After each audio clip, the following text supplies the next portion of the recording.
Hi, welcome to today's session of Color in Interior Design. We are nearing the end of our series and we want to look at some of the techniques that we can use with color to create illusions, very interesting illusions in a space. Color is a powerful tool as you're going to be learning in today's session. If you've not subscribed yet, kindly consider doing so that you can be part of everything that we are going to be sharing in the future. If you do not know me yet, my name is Monica Malakwen. I'm an interior design expert and I help convert interior spaces into functional and beautiful places to work and to live in. Welcome to Indulgence Blueprint, your simple interior design lessons to help you become your own interior designer. Let's get into the session, shall we? So, have you ever had a situation where you have a room that you do not, the room has attributes that you wish you could change and you do not know how? I'm talking about a space that is too small, sometimes a space that is too big, sometimes you have a space that, it's fairly big, but then it has a shorter ceiling, or even the ceiling is a bit too tall. Well, you can use color to actually be able to create an illusion of a space that you need. To help us do that, we're going to go through some of examples of how you can do that. And the first way you can do it is, for example, if you have a space that appears to be too wide, probably it's wider than it is long, you understand, like it's a very wide space and you do not need all the extra space, and especially visually. Whatever we're talking about today is a visual illusion. We are not really shrinking the space in terms of moving a wall. Most of the times we may not be able to do that, but we can be able to do it visually. So if you want to narrow down a space, you paint the two opposite walls. Okay, so if your space appears to be too long on both sides, if you paint the same color on this wall and on the opposite wall, it creates an impression of a narrower room. This is an example here. So the rest of the wall, this wall remains as it is, and the ceiling also, just maintaining the same color and going all the way. Your eye moves up, down, and then these walls, this one and this one, because they are in the same color and most of the time a darker color, they seem to be moving closer together. So when you have a room that seems too wide, paint the two opposite walls the same dark color. If the room looks too short, you can make it look longer, and you do that by painting the farthest wall and the ceiling in the same color. Okay, it doesn't have to be dark in this case, it can even be light, but then you create when your eye moves up and down in this manner, it somehow ignores these other two walls, this one and this two. So when your eye is focused on the same color running up and down here, it then focuses on that, and because of the depth that is created by this ceiling as it moves towards you and then further into this wall, you create the impression that this room is actually longer than it is. Well, sometimes you have too big a space and you want it to appear a bit smaller. It's overwhelmingly big, and that is why we normally say it's safer to use darker, bolder colors when the space is big, because what you're trying to achieve is you're trying to shrink that space. Notice that to shrink this space, all these walls and also the ceiling are painted in the same color. So that is how you shrink a room. You paint all the walls and the ceiling in the same color, and when you need to make something look smaller, you shrink it by painting it in a darker color. So the next time you're dealing with too big a space, remember all walls plus the ceiling in the same color and usually a darker color.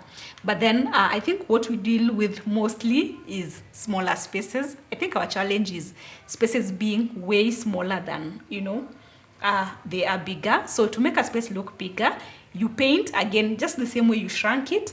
You actually just paint all the walls and the ceiling in a light color. When we were talking about the colors associated with the color psychology, we talked about white being a space, a color that creates an illusion of space. So if you're going to paint all your walls in white and also your ceiling white, it creates an impression of a bigger space. Number one, your eye seems to ignore it, like its presence doesn't stand out. And also, because of its ability to reflect light around the space, you're able to achieve a more an impression of a bigger space. So for smaller spaces, paint all the walls and the ceiling in a light color. And yes, it can be any color, but then make sure it is light. Okay. Now, sometimes you find that a space seems to be too long. We talked about elongating it. But then in a case where the room is too long, you may want to shorten it. And you do that by painting one of the walls in a darker color or in a bolder color. Like you make one of the walls stand out. You achieve two things by doing this. You shorten the impression of, the distance between you and that wall, because darker colors come at you, they come towards you visually. So it creates the impression that wall is actually not as far as it actually is. Again, the same thing that we achieve by painting one wall is normally making that wall a feature wall. And you'll find that your eyes will always go towards something that is different. Its nature.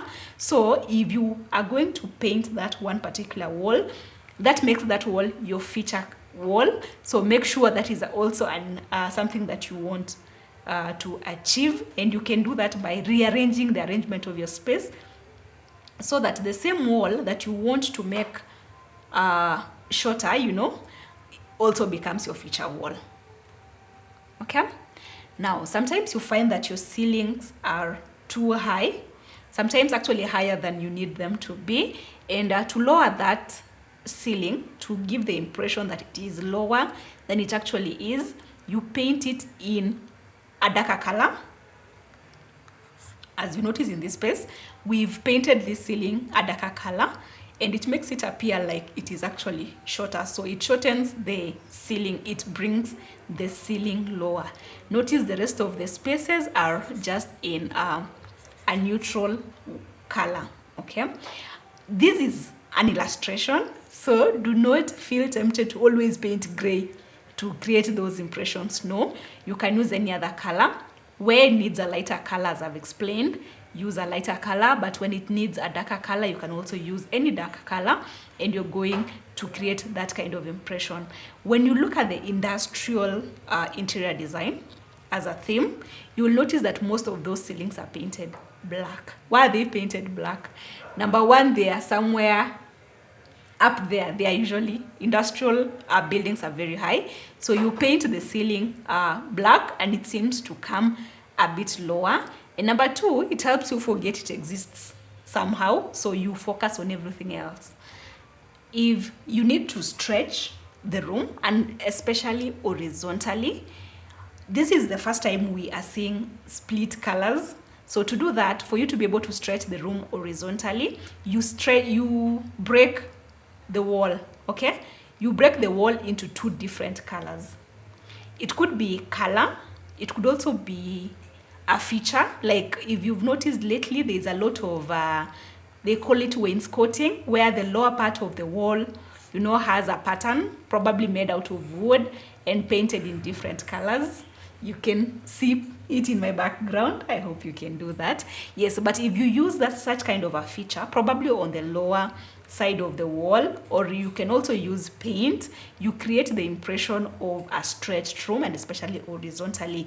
What you want to do is to make sure it continues across all round the room, okay, on the lower side, for example, in this case.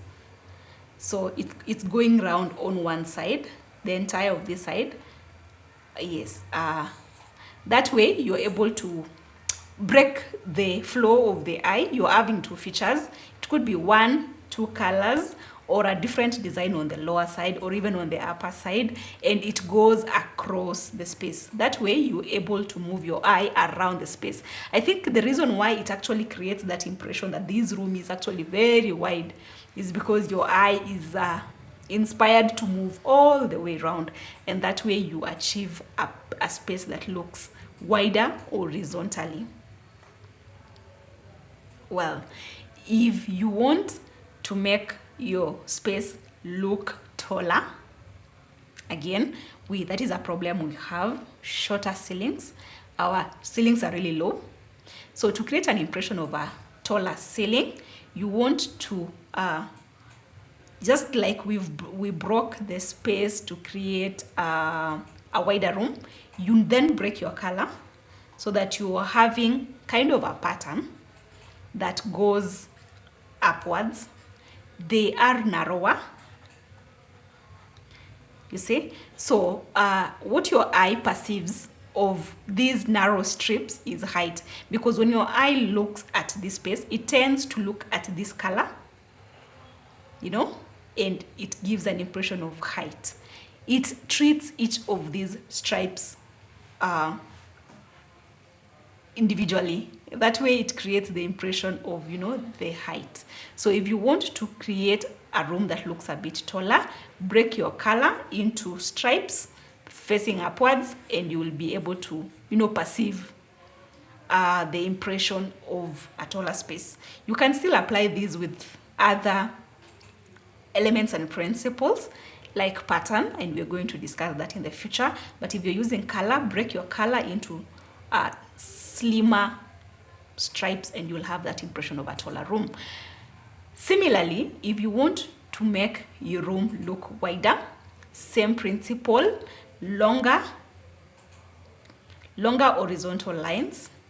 Your eye is inspired to look at each one of them individually, and therefore creating the impression of, you know, a wider space. So if you want to make a particular part of your house look like it is wider than it actually is, you then use a pattern that is horizontal to create that impression, to help move your eye sideways, creating an impression of width.